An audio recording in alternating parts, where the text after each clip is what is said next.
মধ্যপ্রাচ্যে চলমান সংঘাতের প্রেক্ষাপটে নতুন করে আলোচনায় এসেছে মানবাধিকার লঙ্ঘনের গুরুতর অভিযোগ।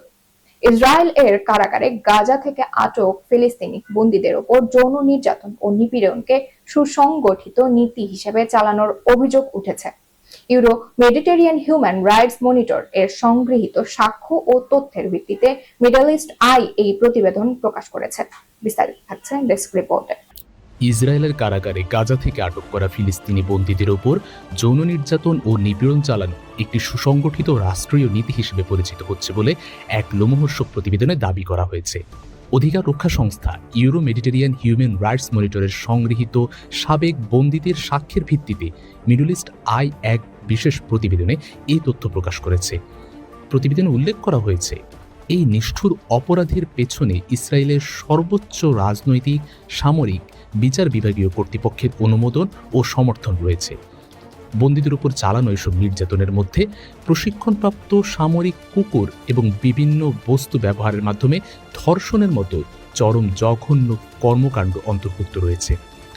গাজার উত্তরাঞ্চল থেকে আটক হওয়া ৪২ বছর বয়সী এক নারী বন্দী তার দুঃসহ অভিজ্ঞতার বর্ণনা দিতে গিয়ে জানিয়েছেন, তাকে কুখ্যাত এসডি তেইমান আটক কেন্দ্রে সম্পূর্ণ নগ্ন অবস্থায় একটি ধাতব টেবিলের সঙ্গে বেঁধে ২ দিন ধরে মুখোশধারী সেনারা বারবার ধর্ষণ করেছে।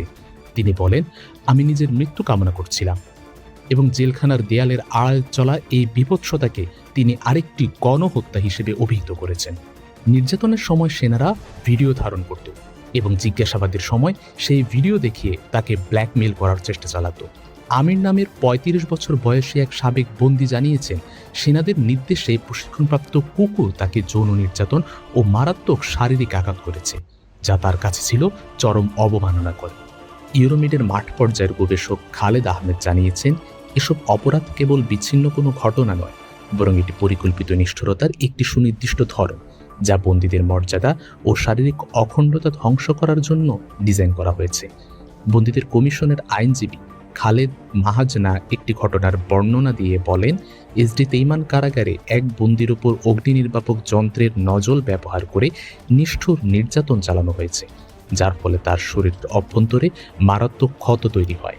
প্রতিবেদনে দাবি করা হয়েছে যে ইসরায়েলি চিকিৎসা কর্মী ও বিচার বিভাগীয় সংস্থাগুলো এই অপরাধীদের সুরক্ষা দিচ্ছে। চিকিৎসকরা নির্যাতনের চিহ্ন আড়াল করছেন এবং বিচার বিভাগ অপরাধীদের বিরুদ্ধে অভিযোগ খারিজ করে দিচ্ছে।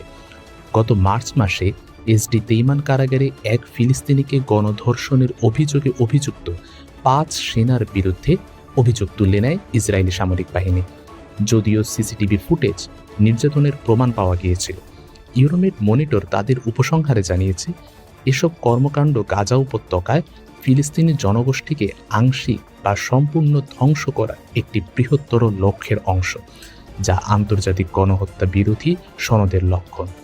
জাতিসংঘের একটি তদন্ত কমিটিও এর আগে ইসরায়েলের বিরুদ্ধে ফিলিস্তিনি জনগণকে দমন ও ধ্বংস করার জন্য যৌন সহিংসতাকে যুদ্ধের হাতিয়ার হিসেবে ব্যবহারের অভিযোগ এনেছিল।